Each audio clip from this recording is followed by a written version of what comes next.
Hello everyone and welcome back to the channel.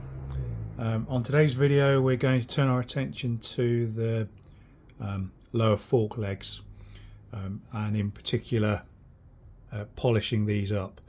So those of you that have watched some of my videos before will know that I don't like to over polish alloy. I like it to look like it did when it came out of the factory, or as close as we can get to that.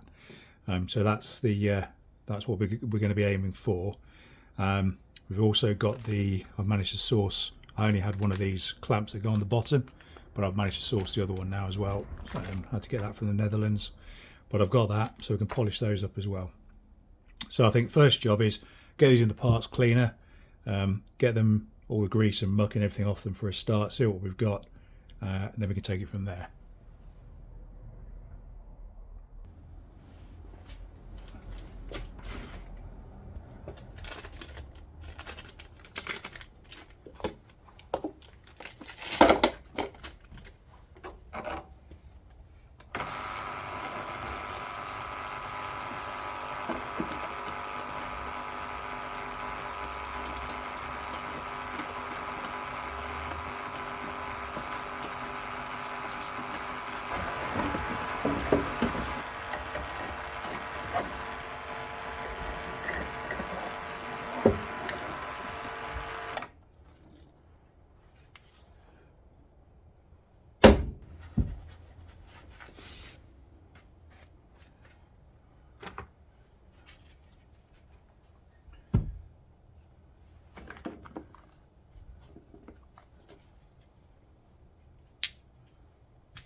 Okay, we're back on the bench, and these have now been through the parts washer, got all of the grease and muck and that off as best we can.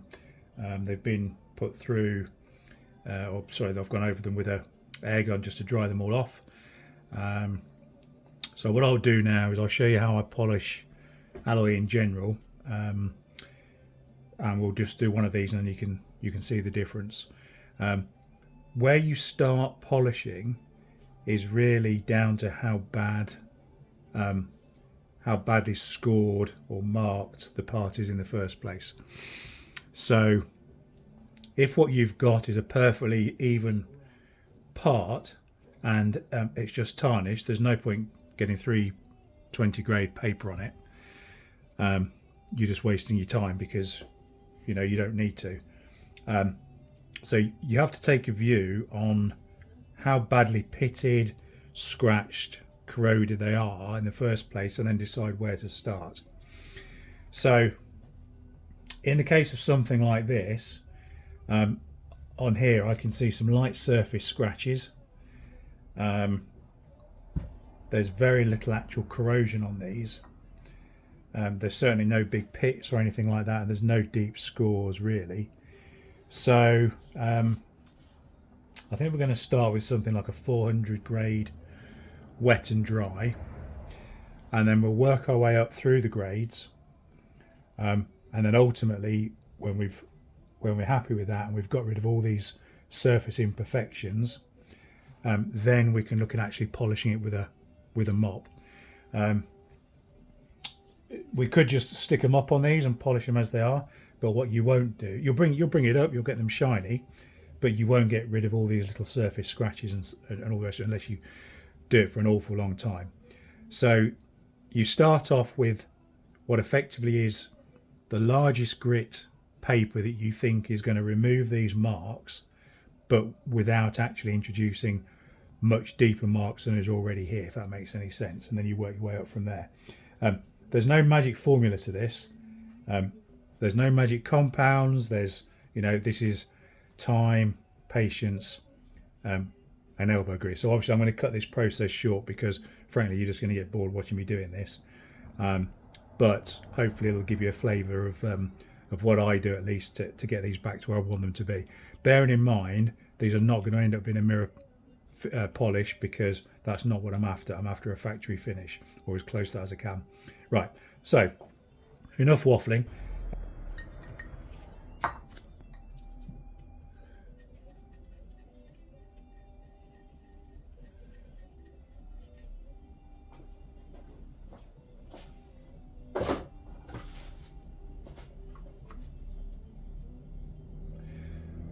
lead screw with a copper washer on.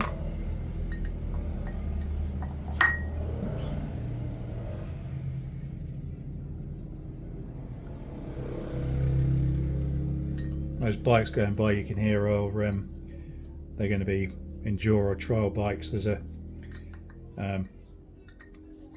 track, off-road track just down the road, and they often use the back lanes where I live to get to and from the track. Okay, that's that one. As it's cold in the workshop today, it's not very warm at least, I've got some warm water here which I'm putting my wet and dry paper in. I'm just going to start with P400 and see how that goes, see how quickly I can remove these surface scratches.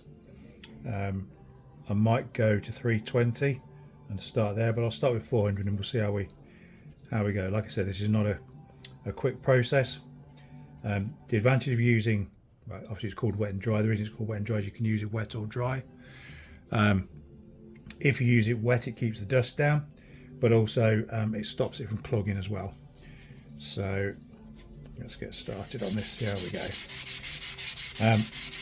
First thing to say is this is always going to look worse before it looks better, and when you're finished with this you'll be looking at it thinking, what on earth have I done, how I'm going to get it back to where I need it to be. But you've just got to have some faith in the process and just carry on with it. So it's a long process. I tend to do alloy parts in between doing other parts, just from the point of view of I get a bit bored doing it, if I'm perfectly honest. So I might do these one day, I might do some engine covers another day, but yeah, just sort of spread it out, so you just don't get bored doing it, to be perfectly honest.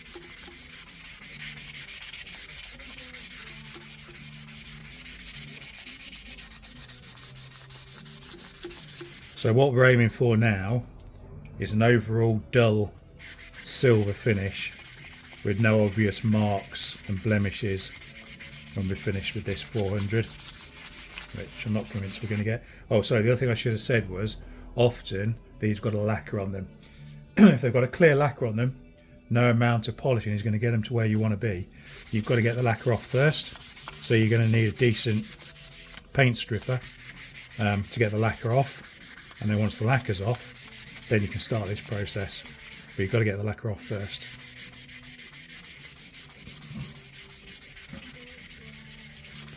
Pretty sure these ones have already had the lacquer stripped off. Well, they have had the lacquer stripped off, definitely. These have been polished before.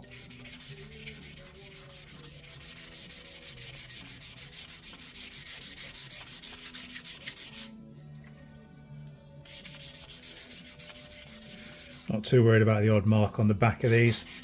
You're not going to really see the back of the fork. You're only going to see the front and the side, and the side really. If you look at forks that come from the factory, they're rarely polished round the back. They've been through a process, but nothing like the sides or the front. These ones actually look like they've been evenly polished all over at some point. I don't think they'd have left the factory like that.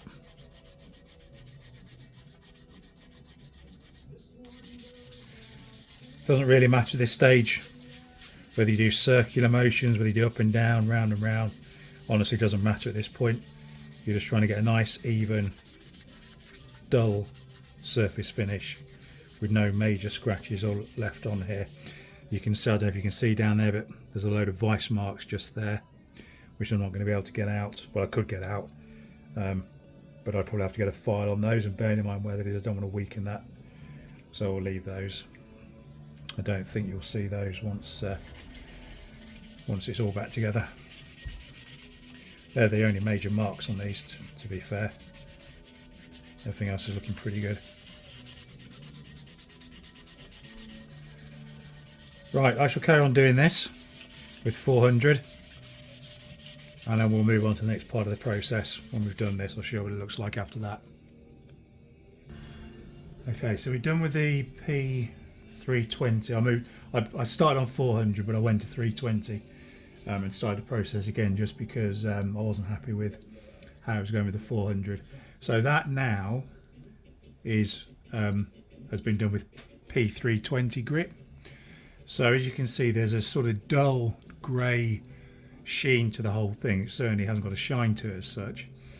But the important thing, although there are a few deeper marks here and there, generally speaking, the whole of that is now an even finish, which is what we're looking for. So now we can move on back to P400, and we'll do the same process with P400. Then we'll move on to P600, 800, 1000, 1200, and possibly all the way up to sort of 3000, but we'll see how we go.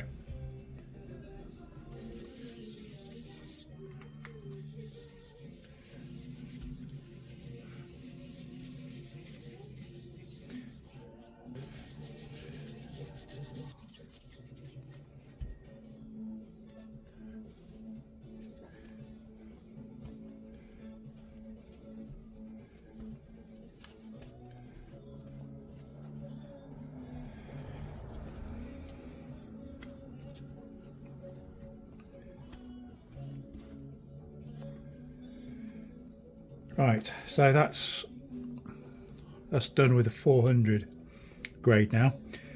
It's at this point, I think a lot of people would start to think to themselves, this isn't getting any better. Why am I doing this? You've just got to believe in the process. If you think about what you're actually doing here, you're gradually putting smaller and smaller and finer scratches into the surface. So you start off with a coarse grade, which removes any or as many coarse scratches and marks as possible, and then you work your way up the grade. And as you go up each grade, what you're effectively doing is re-scratching it, if you like, but with smaller and smaller scratches. And the reason it looks dull is because the scratches reflect light in lots of different directions, and that gives the impression to your eyes that the surface is dull.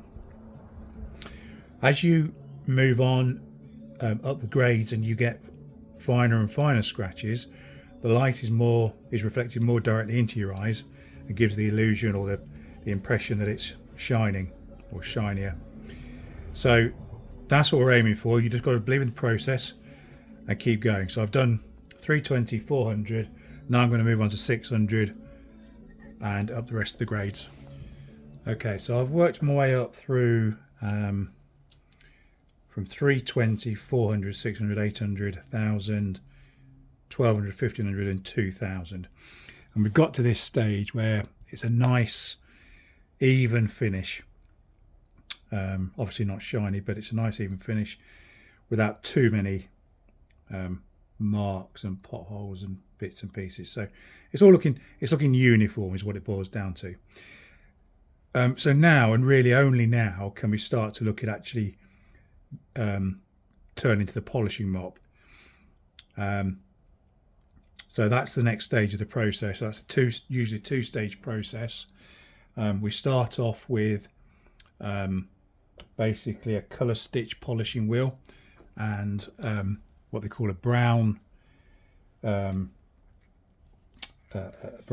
cutting compound, and then we move on to a loose wheel, which is more like this sort of thing, and on that one we tend to use the blue compound. But again, different alloys are different.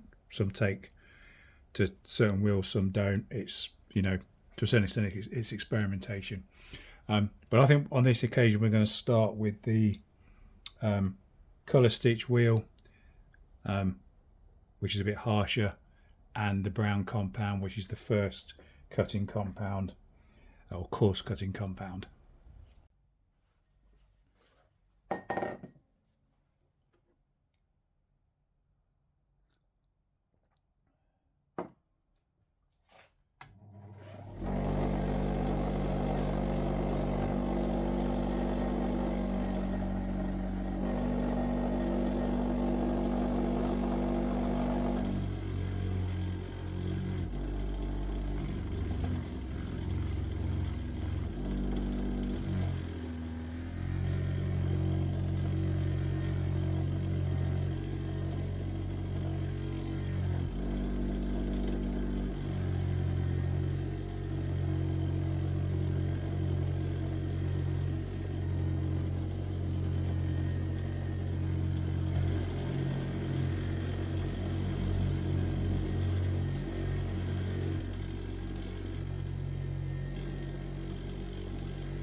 Okay, so there you go. You can quite clearly see the difference. The one on the left I haven't touched at all, and the one on the right has been polished. And as I said, I don't want a mirror finish. I want a sort of factory sheen on it, which I believe I've managed to achieve with that. So I'm really pleased with that. Obviously I need to do the other one. So to give you an indication of how long that took, that's an afternoon's work on one fork leg. So yeah, it's not a quick job. It does take a long time.